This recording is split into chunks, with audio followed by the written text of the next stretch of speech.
This is the Star News Brief. I'm Joeli Regi.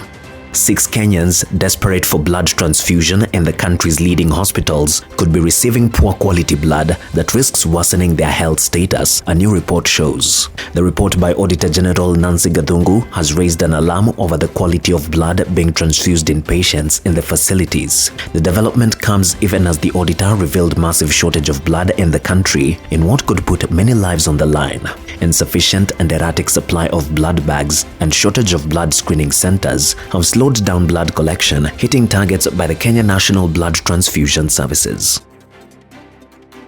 Get a copy of the Star e-paper for only 40 shillings by logging on to www.mgazzetti.com.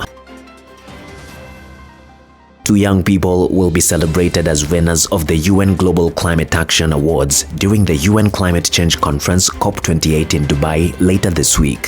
Sebastian Mwaura, a Kenyan, will be awarded in Dubai alongside Michelle Zarate Palomek of Mexico. The two were selected from hundreds of applicants from 120 countries for their outstanding efforts to make their communities more sustainable, resilient, and equitable places to live. 35-year-old Mwaura is the co-founder of YNA Kenya.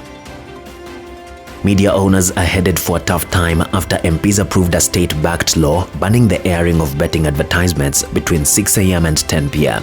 National Assembly's Sports and Culture Committee has provided that such advertisements would only be allowed during a live sporting event. Betting advertisements, which are usually run during the prime hours, have become a lifeline of many media outlets. The media houses stand to lose a big chunk of revenue should the MPs approve the Gambling Control Bill 2023.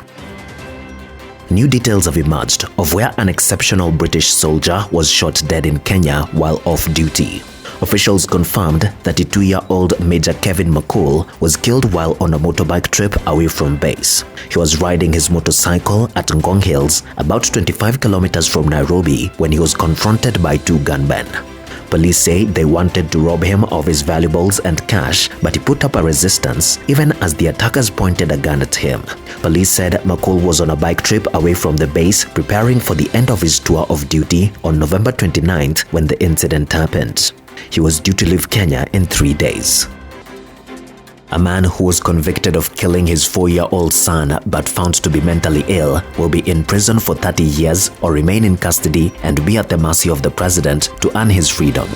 Though Musyoka Kiminza insisted all through the trial that he was sane and denied killing his son, one of his only 2 children, the court initially found him to be mentally ill. It sent him for treatment before he could take plea and was later brought to resume trial when stabilized. His mother-in-law, Zilani Musyoka, testified against him and narrated that on February 12, 2007 at about 11 a.m., she was at Kiminza's father's home where she had gone to visit her grandchildren. Get a copy of the Star e-paper for only 40 shillings by logging on to www.mgazzetti.com.